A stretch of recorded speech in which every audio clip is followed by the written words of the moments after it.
మీ అపరాధముల చేతను పాపముల చేతను మీరు చచ్చిన వారై ఉండగా ఆయన మిమ్మల్ని క్రీస్తు కూడా బ్రతికించారు. మీరు వాటిని చేయుచు వాయుమండల సంబంధమైన అధిపతిని అనగా అవిధేయులైన వారిని ఇప్పుడు ప్రేరేపించే శక్తికి అధిపతిని అనుసరించి ఈ ప్రపంచ ధర్మము చొప్పున మునుపు నడుచుకుంటూ మనం చదువుకున్న ఈ వాక్య భాగంలో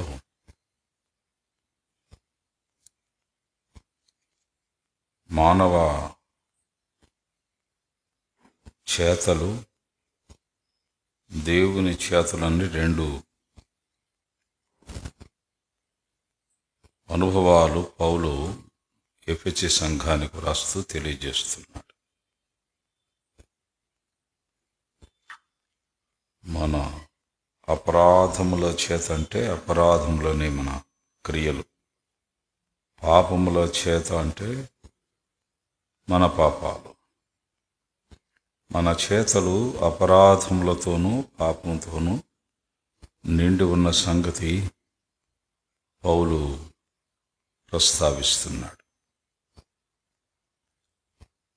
అపరాధము పాపము మానవ సహజ నైజంగా లోకంలో మనం చూస్తున్నాం. ఈ మానవుడు నేర్చుకోనకుండా చేసే సంగతులు,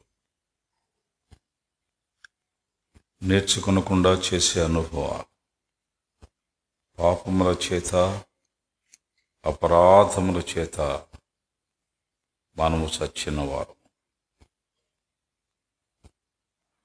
మన పాపాలు మన అపరాధాలు మనల్ని మరణానికి తీసుకువెళ్ళాయి. మరణం అంటే ప్రాణం పోవటం కాదు. మరణం అంటే ప్రాణం ఇచ్చిన దేవునికి మనకు సంబంధం లేకపోవటం మరణం అని బైబిల్ సెలవిస్తుంది. ఎలాగూ పుట్టిన పిల్లలు ఒక తండ్రికి కానీ తల్లికి కానీ నిష్ప్రయోజకులుగా ఉంటే వాళ్ళు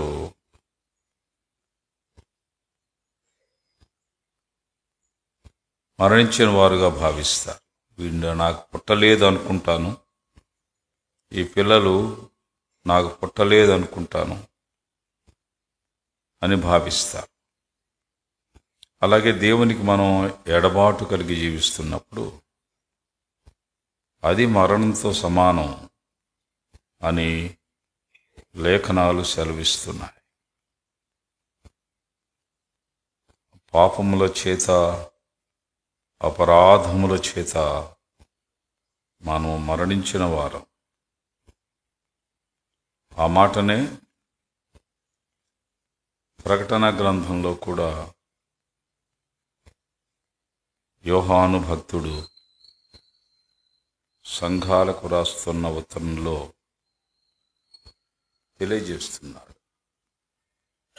నీవు లౌదిక సంఘంతో చెప్పిన మాట, నీవు జీవించనున్న పేరు మాత్రం ఉన్నది కానీ నీవు మృతుడవే అని చెప్పవలసి వచ్చింది. జీవించిన 3వ అధ్యాయం సార్ది సంఘంతో చెప్తున్న మాట, నీ క్రియలో నేను ఎరుగుదును, ఏమనగా జీవించున్నావన్న పేరు మాత్రం ఉన్నది కానీ మృతుడవే. జీవించి మృతులు ఎలాగోగా ఉండగలరు అంటే దేవునితో సంబంధం లేకపోవడం, దేవునికి దూరం అవటం. ఆ మాటనే దేవుడు ఆదికాండంలో కూడా ఆదాముతో చెప్పాడు, నువ్వు ఈ పండు తిను దినమున నిశ్చయముగా చనిపోతావని. అంటే ప్రాణం పోయి చనిపోలేదు ఆదాము, కానీ దేవునికి దూరం అయ్యాడు. దేవునితో సంబంధాలు తెగిపోయాయి. అందుచేత మనము దేవునితో సంబంధం లేనివారుగా ఉన్నంత కాలం మృతులము అని భావించడం న్యాయం. అందుచేతనే పాపముల చేతను అపరాధముల చేతను చచ్చిన వారము అని ఇక్కడ ప్రస్తావించబడింది. పాపముల చేత అపరాధముల చేత చనిపోయిన వారమై ఉండగా, మన పాపాలు మన అపరాధాలు మనల్ని దేవునికి దూరం చేసేంత లేక మరణంతో సమానమైన పరిస్థితి మనకు అనుగ్రహించగా దేవుడు చేసిన కార్యాలు ఇక్కడ మనం చూస్తాం. చూడండి, 2వ అధ్యాయం 5వ వచనంలో, 2:5 ఇదే పత్రికలో,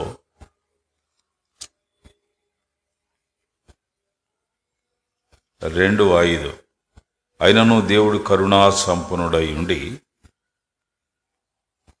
మనము మన అపరాధముల చేత చచ్చిన వారమై ఉండినప్పుడు సైతము మన ఎడల చూపిన తన మహా ప్రేమ చేత మనను క్రీస్తు కూడా బ్రతికించెను. 2:1 అపరాధముల చేతను పాపముల చేతను చచ్చిన వారము అని ప్రస్తావించబడిన సంగతి చూస్తున్నాం. 2:5 ప్రేమ చేత మనలను క్రీస్తు కూడా బ్రతికించెను.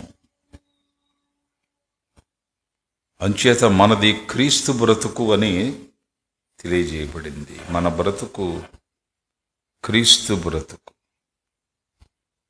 ఆ మాటనే ఫిలిప్పీ పత్రికలో పౌలు అంటాడు, బ్రతుకుట క్రీస్తే అని. క్రీస్తు బ్రతుకు మనకివ్వడానికి ఆయన తన ప్రేమను వెల్లడిపరిచాడు. రోమీయులకు రాసిన 5వ అధ్యాయంలో మాటలు చూస్తా. దేవుడు మనలో తన ప్రేమను వెల్లడిపరుచున్నాడు. మనం ఇంకనూ పాపులమై ఉండగా, శత్రులమై ఉండగా, బలహీనమై ఉండగా ఆయన మన కొరకు మరణించాడు. కనుక మనము పాపముల చేత అపరాధముల చేత చచ్చిన వారం, ప్రేమ చేత ఆయన మనలను బ్రతికించాడు. 2:8 రాయబడిన మాట మనం గమనించగలం. 2:8 ఎఫెసీ, మీరు విశ్వాసము ద్వారా కృపచేతనే రక్షింపబడి ఉన్నారు. ఇది మీ వలన కలిగినది కాదు, దేవుని వరమే. బ్రతికించబడి రక్షించబడ్డాం. రక్షించబడిన వారు, బ్రతికించబడిన వారు. మనము బ్రతికించబడ్డాం.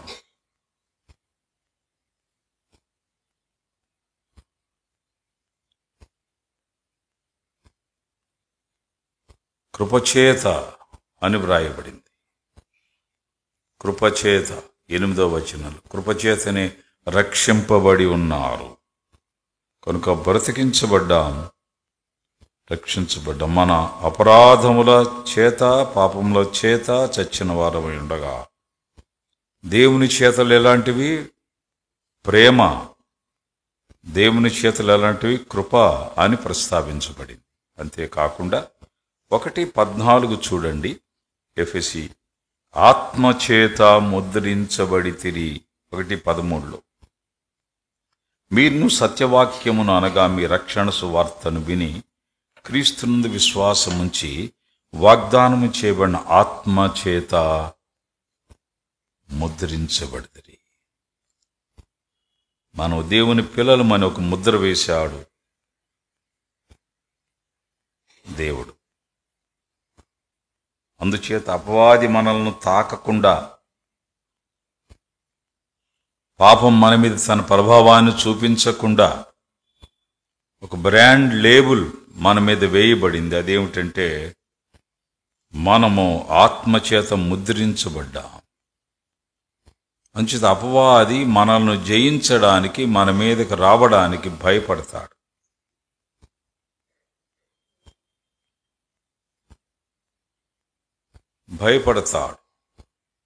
మనలో పాపము లేనంత కాలం వాడు భయపడతాడు. మనలో అపరాధం లేనంత కాలం భయపడతాడు. పాపం మనలోనికి వస్తే అపవాది మనలోకి రావడానికి మనం ఇస్తున్న ఇన్విటేషన్ అని అర్థం. అపరాధం మనలోనికి వస్తే అపవాదిని ఆహ్వానించడమే అని అర్థం. ప్రభు తన ఘనకార్యాన్ని మన పక్షంగా జరిగించాడు.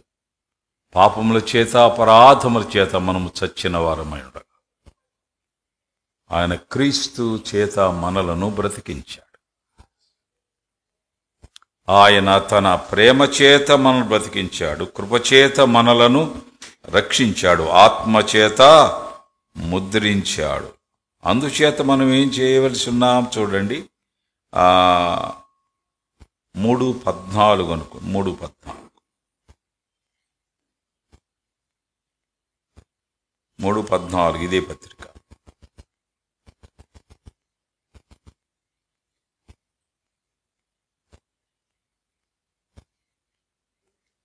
ఈ హేతువు చేత పరలోకమునందును భూమి మీదను ఉన్న ప్రతి కుటుంబము ఏ తండ్రిని బట్టి కుటుంబం అని పిలువబడుచున్నదో ఆ తండ్రి ఎదుట నేను మోకాళ్ళుని. ఒక కుటుంబంగా ఆయన మనలను చేశాడు, అంటే సంఘం అని అర్థం. ఇవన్నీ ఎలాగూ మనకు లభించాయంటే ఆయన ప్రేమ చేత, ఆయన కృప చేత, ఆయన ఆత్మ చేత. ఈ హేతువు చేత ఆయన మనల్ని తన కుటుంబంగా చేసుకున్నాడు. మన చేతలు మనకి చావును తెచ్చాయి, మృతులను చేశాయి, మరణానికి అప్పగించాయి,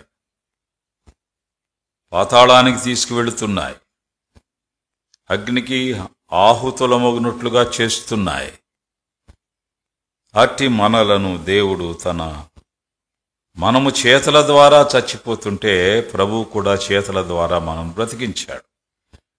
ప్రేమ చేత అని చూస్తున్నాం 2:5-2:1-6 వచనాలలో. కృపచేత అని చూస్తున్నాం 2:8 ఆత్మచేతను చూస్తున్నాం 1 వచనంలో. ఈ హేతువు చేత మనకు ఒక కుటుంబం అనే, ఒక సంఘం అనే ఒక వ్యవస్థను ఆయన మనకు అనుగ్రహించాడు. ఈ అంశాన్ని, ఈ సంగతులను పౌలు ఎఫెసీ సంఘానికి, ఎఫెసీ సంఘ విశ్వాసులకు తెలియచేస్తున్నాడు. అందుచేత ఈ సంగతులు మన జ్ఞాపకాల్లో ఉండగా ఆయన ప్రేమ, మరణము ద్వారా ఆయన చూపించిన ప్రేమ, దేవుడు మన యెడల తన ప్రేమను వెల్లడిపరుచున్నాడు. ఎలాగూ మరణము ద్వారా వెల్లడిపరిచాడు. ఆయన మనల్ని ప్రేమించడం, ఆ ప్రేమ ప్రభు మరణాన్ని ఆశించినప్పుడు ఆయన వెనుకంజ వేయలేదు, చావుకే సిద్ధమయ్యాడు. చావుకు సిద్ధమయ్యాడు, మరణాన్ని అనుభవించి ఆయన తిరిగి లేచాడు. అందుచేత ఈ సంగతులు మన మనసులో ఉండగా మనం పాపముల చేత, అపరాధముల చేత చచ్చిన వారం అయితే ప్రభు ప్రేమ చేత మనల్ని బ్రతికించాడు, కృపచేత రక్షించాడు, ఆత్మచేత ముద్రించాడు. అంతేకాదు ఈ హేతువు చేత ఒక సంఘంగా మనల్ని సమీకరించాడు. అందుకై ఆయన తన ప్రేమను మన యెడల వెల్లడిపరిచాడు. మరణమంతా ప్రేమ, శిలో మరణమంతా ప్రేమను చూపించి మన కొరకు బలిగాను అర్పణంగాను అర్పించబడి మనకు అనుగ్రహించబడ్డాడు. ఆయన మరణ పునరుత్థానాలు జ్ఞాపకం చేసుకొచ్చు ప్రభును మనం స్తుతించి ఆరాధిద్దాం.